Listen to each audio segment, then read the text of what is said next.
कक्का जी, मैं आपसे जानना चाहता हूं, क्या किसान बार बार गोल पोस्ट चेंज कर रहे हैं, नई नई डिमांड्स रख रहे हैं? और मेरा दूसरा सवाल, इसके नाम पर विदेशों में प्रदर्शन क्यों? क्या विदेशों में भारत की छवि पर असर नहीं पड़ेगा?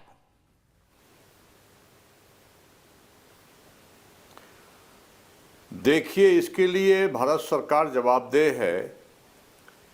भारत सरकार को पता है कि हम 12 महीने से बैठे हैं, इंटरनेशनल मीडिया है, ये बात बाहर जाएगी, घर का मामला है।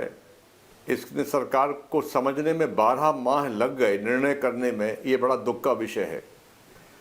दूसरा ये है कि हमारी मांग बढ़ नहीं रही है। हमारी 2 ही मांग शुरू से थी। 5 जून को ऑर्डिनेंस आया था, हमने 20 जून को पीएम को पत्र लिखा था, ईमेल किया था उनको। उस पत्र में लिखा था कि एमएसपी पर गारंटी का कानून और 3 काले कानूनों को रद्द करना। वही 2 मांगों पर हमारी 11 राउंड चर्चा में भी आया है। और हमने कृषि मंत्री जी से निवेदन किया था कि आप इसकी रिकॉर्डिंग कराइए हमारी वार्ता की। तो 4 कैमरों के द्वारा उसकी रिकॉर्डिंग भी कराई गई है। अमित शाह जी से जब हमारी भेंट हुई पूसा के इंटरनेशनल गेस्ट हाउस में, तब भी हमने उनसे निवेदन किया कि एमएसपी, अगर 3 कानून पर बात हमारी आपकी नहीं हो पा रही है प्रॉपरली, तो एमएसपी पर बात करके माहौल को अच्छा हो जाएगा, उससे आगे बात भी हो सकती है।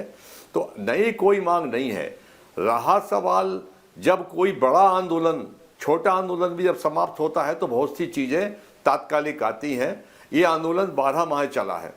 12 माह के आंदोलन में निर्दोष लोगों पर मुकदमे भी बने हैं, तो उनकी वापसी की बात हमेशा होती रही, कोई नई बात नहीं है। भाई मुकदमे आप वापस करिए। और अगर ये 12 माह आंदोलन नहीं चलता तो 700 किसान शहीद नहीं होते। तो किसानों के लिए कुछ आप मुआवजा की बात करना हमारा वैधानिक अधिकार है, वो बातें हैं। नया कुछ नहीं है, टेबल टॉक से ये बातें हो जाती हैं। पर एमएसपी पर गारंटी के कानून हमारी शुरू से मांग रही है और उस मांग पर हम आज भी अडिग हैं। बगैर एमएसपी की मांग पूरी किए आंदोलन किसी भी सूरत में वापस नहीं होगा। और अगर ऐसा लगा कि सरकार इस मांग को पूरा नहीं करती है तो हमको आंदोलन की गति और तेज करनी होगी। ये हमारी फिलहाल में योजना है। इस संदर्भ में हमने प्रधानमंत्री जी को खत लिखा है और खत से अवगत करा दिया है। कक्का जी कह रहे हैं कि उन्होंने प्रधानमंत्री जी को पत्र लिखकर आगाह करा दिया और उनकी कोई नई मांग नहीं है, सभी मांगे पुरानी हैं और वो गोल पोस्ट नहीं चेंज कर रहे हैं। उनकी एक स्ट्रेट मांग थी जो 11 राउंड की टॉक्स में उन्होंने बराबर रखी है।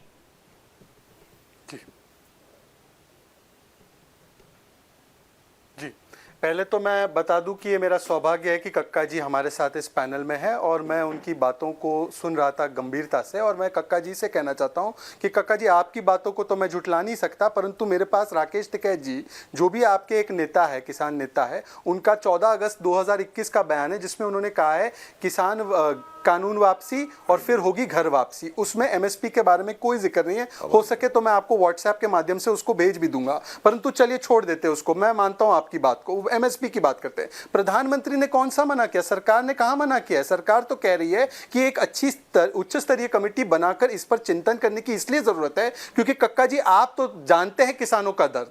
आप जानते हैं कि सीएसीपी 23 फसलों के लिए एमएसपी तय करता है और वो कैसे तय करता था पहले यूपीए के जमाने में, उसको तो छोड़ ही दीजिए, उनकी तो बात ही नहीं करनी। मुझे आपसे संवाद करना है। आज मुझे बताइए कक्का जी, मेरे 94% किसानों को, मेरे महाराष्ट्र के किसानों को, मेरे उत्तर प्रदेश के किसानों को, मेरे कई राज्यों के किसानों को उनका धान नहीं बिक रहा, उनका गेहूं नहीं बिक रहा, उनकी खरीद नहीं हो रही। तो उनके लिए भी तो मुझे चिंता करनी है, उनके लिए भी तो आपको चिंता करनी है। मुझे तो पता है कि आपको कोई किसान ये नहीं कहेगा कि 94% किसानों का हक मार दो और केवल 6% किसानों को दे दो। तो कक्का जी, मैं आपसे केवल इतना आग्रह कर रहा हूं कि कोई आपकी बात को मना नहीं कर रहा, पर हां, उसको कैसे आगे ले जाना है, क्योंकि आप समस्या नहीं समाधान का हिस्सा है। हां, समस्या का हिस्सा कुछ बैठे हैं इस पैनल पर, उनको छोड़कर आप समस्या के बदले समाधान की ओर चले, कंसेंसस की ओर चले, ना कि कॉन्फ्रंटेशन की ओर। ये मैं हाथ जोड़कर, विदेश की जो आपकी प्रदर्शन की बात है कक्का जी, आप मुझसे ज्यादा जानकार है। आपको पता है कनाडा में यह प्रदर्शन होगा, वही कनाडा जिसने WTO में हमारे फार्मर्स की सब्सिडीज का विरोध किया है।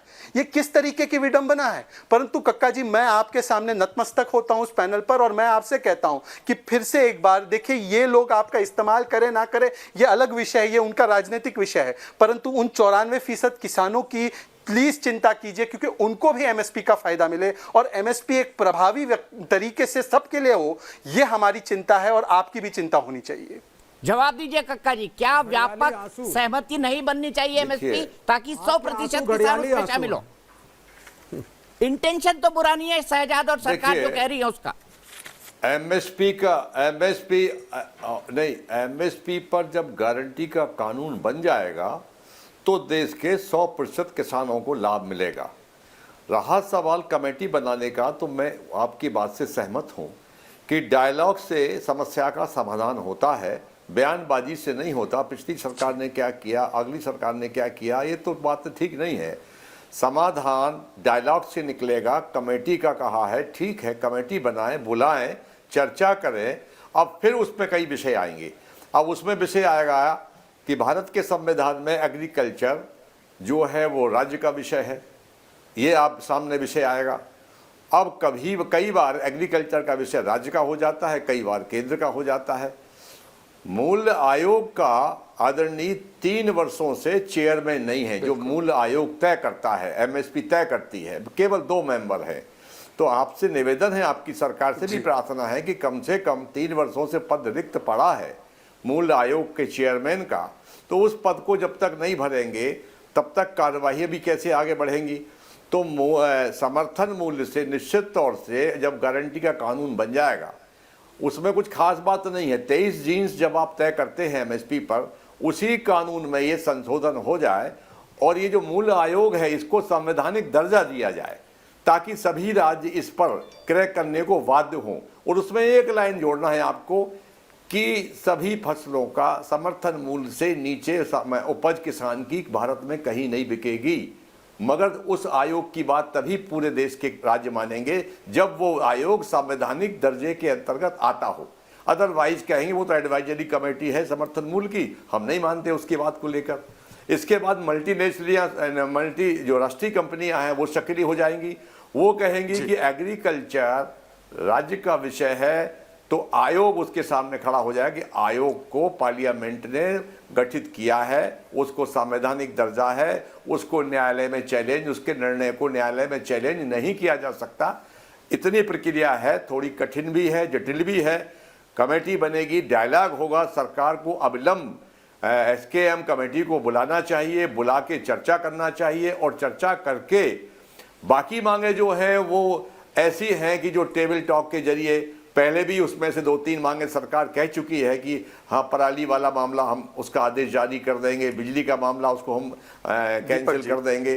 तो 2-3 मांगे हैं, बाकी कोई बड़ा मुद्दा नहीं है। एमएसपी हमारा मेजर सब्जेक्ट है। क्या एमएसपी पर गारंटी का कानून सरकार बनाने जा रही है? आपने कमेटी की बात कही है, आप एमएसपी की गारंटी कानूनी तौर पर देंगे, ये बात प्रधानमंत्री जी ने नहीं कही है अभी तक।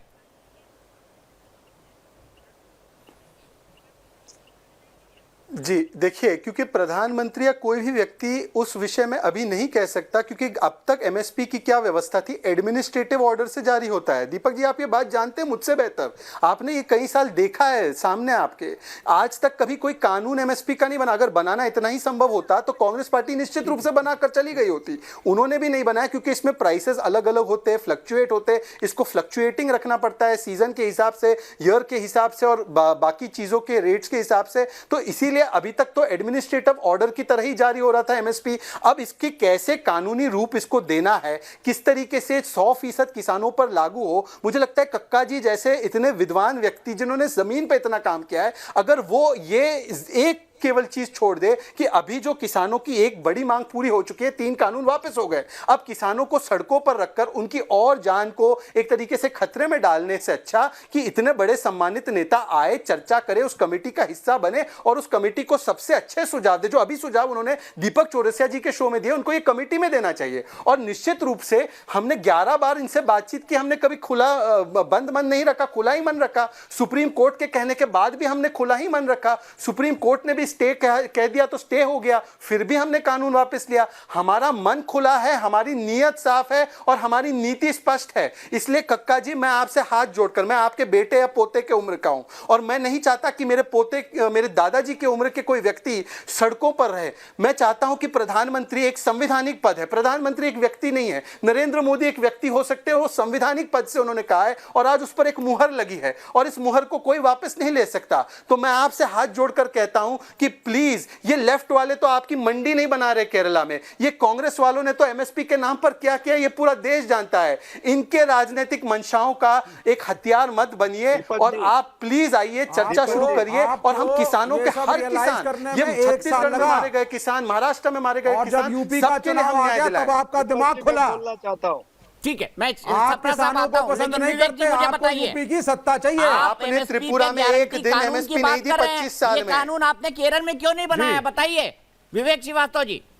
आप मुझे सिर्फ इसका जवाब दे दीजिए, आपने एमएसपी की गारंटी का कानून केरल में क्यों नहीं बनाया?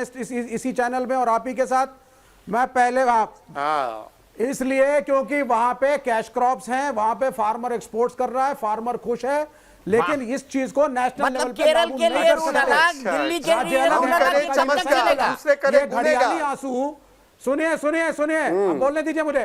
ये शहजाद पूनावाला के घड़ियाली आंसू, 1 साल से प्रधानमंत्री के घड़ियाली आंसू, वहां किसान मर रहा था, आप कहते थे देश तोड़ने जा रहा है सरदार, खालिस्तानी है।